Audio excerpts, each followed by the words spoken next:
You won't believe Mark Cuban's dark secret as to why he sold the Dallas Mavericks, and why it is actually genius.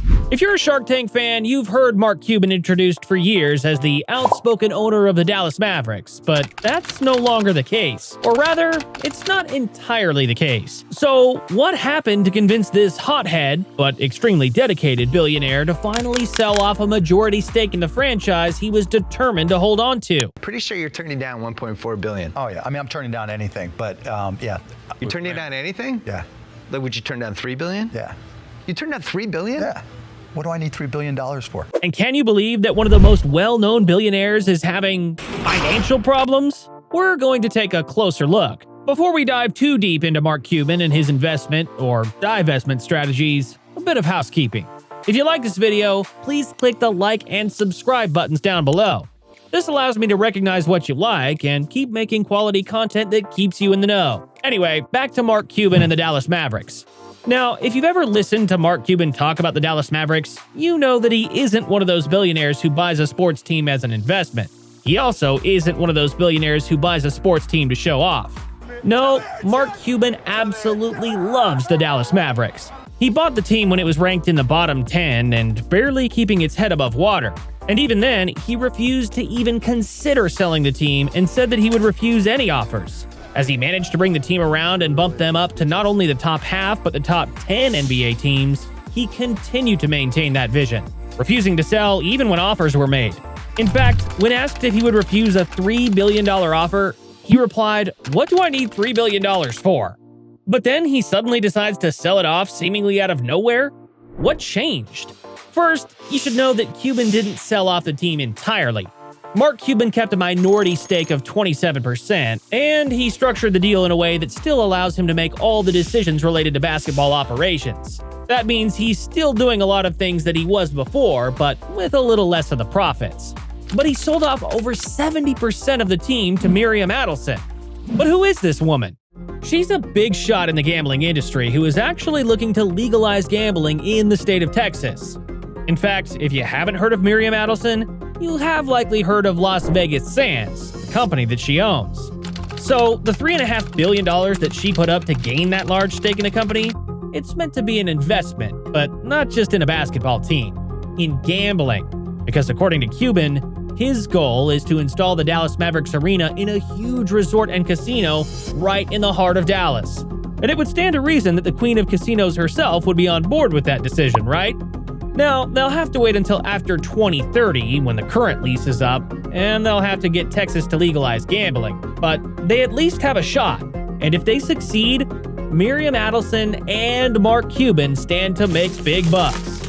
But that's not all. Did you know that Mark Cuban is actually having financial problems?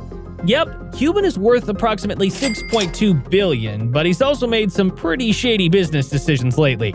Most of them revolving around cryptocurrency. Yes, Mark Cuban also got caught up in the crypto craze. It all started during the pandemic when he got involved heavily in a coin called Titan.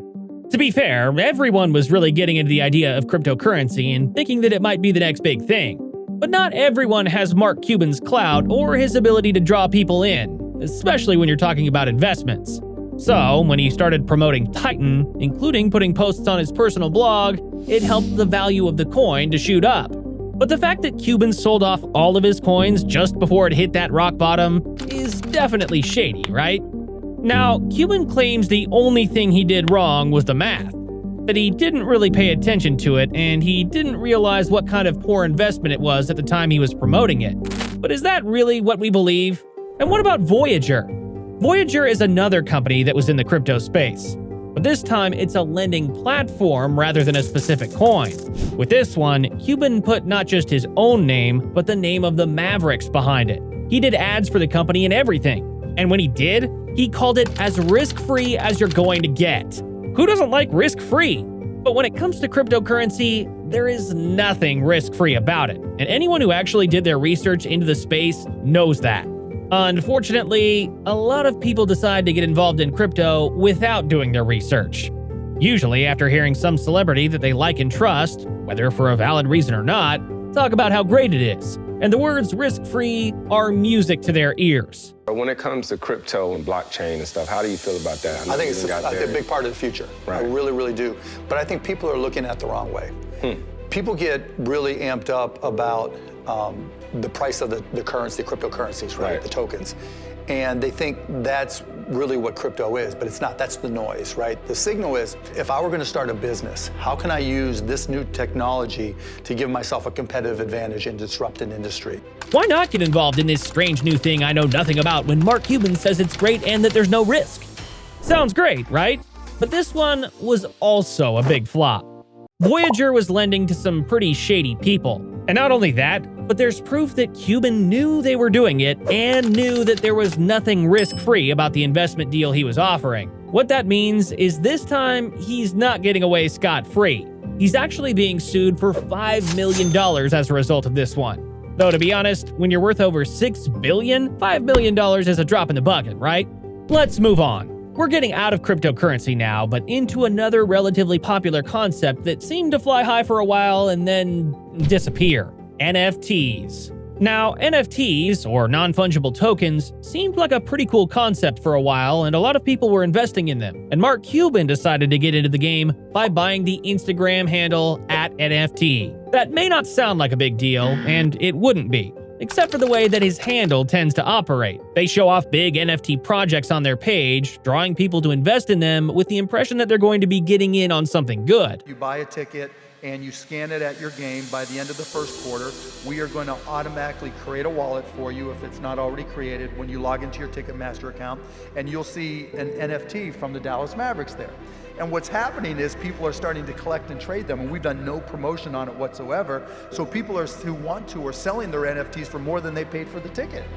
With Mark Cuban as part of the team, they were also able to put his handle on their page, which means that people assumed even more credibility because, well, if a billionaire like Cuban is involved, it has to be good, right? Wrong. The truth is that NFT on Instagram was just an advertising page. Sure, they posted content and NFT projects, but each of those projects was strictly an ad. They weren't posted because they'd been investigated or researched or had any kind of backing. Instead, they were posted because they paid the company $20,000 per post with a 5-post minimum. So, for $100,000, they were able to buy a spot on the page and Mark Cuban's supposed endorsement. If you think that got a whole bunch of people to invest in some questionable NFT projects, you're right. And when we look at all of these failed ventures and shady deals, we're still not done yet. Because Mark Cuban, and all the other billionaire owners of NBA teams, has to worry about something that's actually directly related to the team as well: media rights. See, there's a new deal about to come through the pipeline when it comes to media rights.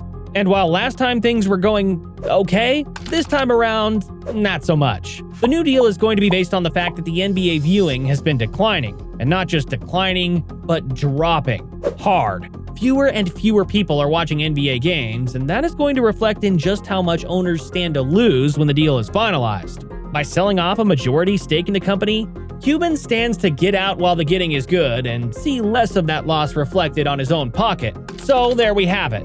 Why is Mark Cuban getting out now when he insisted for years that he was never going to sell his beloved team, even when they were trying to force him out? Because he's finding himself in a world of tough situations where selling out of the team just might be the best financial and strategic decision that he can make. But the future might not look quite as bleak as it seems. Looking at the cryptocurrency failings and the bad NFT decisions, you might think that Cuban is on his way out, but it's clear that he doesn't think so. Instead, Cuban seems to be making some big plans for the future. And the way he's doing it? Playing the long game. Partnering up with Miriam Adelson so that they have 6 long years to get the gambling bill, or tourism bill as Cuban calls it, through the Texas government before they have to get a new arena ready for the team, well, that's definitely going to be a good start. And in the meantime, he gets to keep control of the team that he still loves. It seems like a win-win situation for him. Thank you for staying until the end. Consider subscribing to the channel for weekly videos. Feel free to leave video ideas down in the comments, and let's co-create the next video. Have a great day. Peace.